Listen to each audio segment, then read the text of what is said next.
Kolega sa radija, dr. Zlatan Gavrilović, čiji je otac jedan od donatora hrama Svetog Save u Beogradu, jedan od najvećih donatora.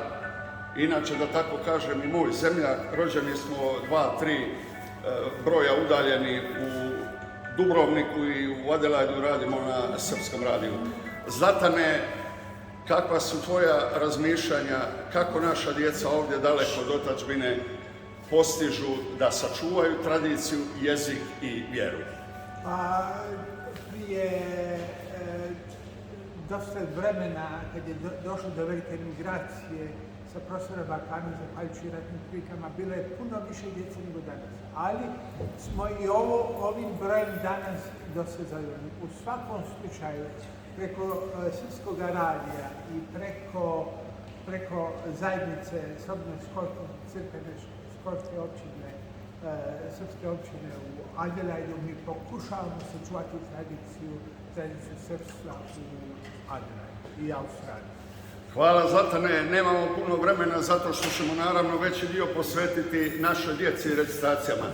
Mile Gostić, jedan od veterana ovdje, legenda crkveno-školske, slobodne crkveno-školske opštine Sveti Sava Hanmaš, ovdje jedno 150 godina. Šalim se, on je došao nešto poslije Jamesa Cooka, a James Cook je došao daleki godina. Mile, ovdje si dugo, šalimo se naravno, ovdje si dugo. Kakva je situacija nekada bila u kratkim crtama, a kakva je danas u smislu sačuvanja ćirilice, pravoslavlja i srpskog jezika?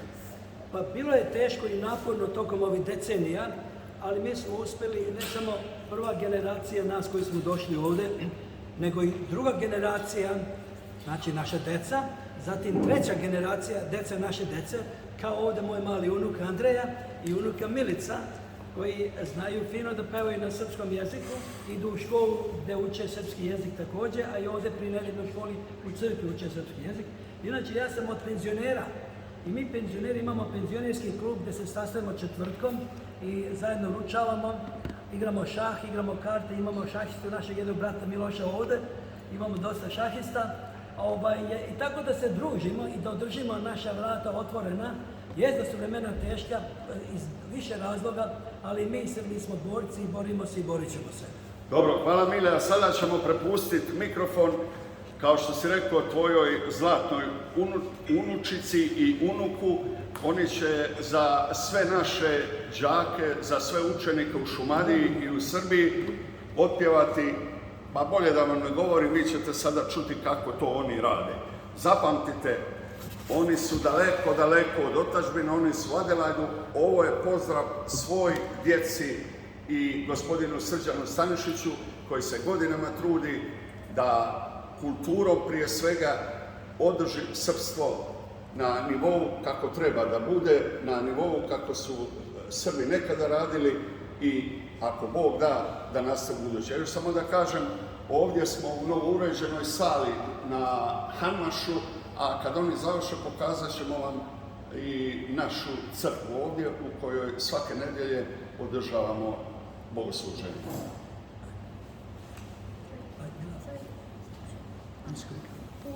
Uskliknimo s ljubavlju, svetitelju Savi, srpske crkve i škole, svetitelju Savi. Tamo venci, tamo slava, ne naš srpski pasti Sava. Pojte mu Srbi, pesmu i utrojte. Pojte mu Srbi, pesmu i utrojte. Blagodana Srbiju, puna si ljubavi, prema svome pastiru, svetitelju Savi.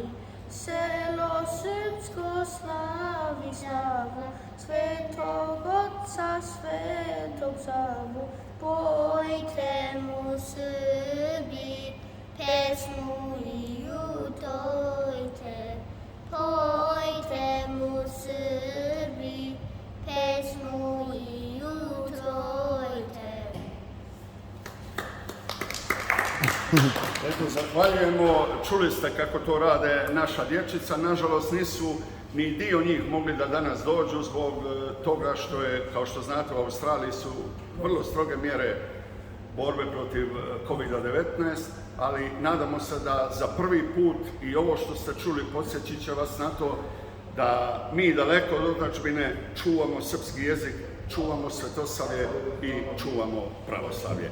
A u nastavku, poštovani naši sugrađani, naša braćo i sestre u Srbiji, pokazat ćemo vam dio naše svetinje ovdje, hrama Svetog Save na Harmašu.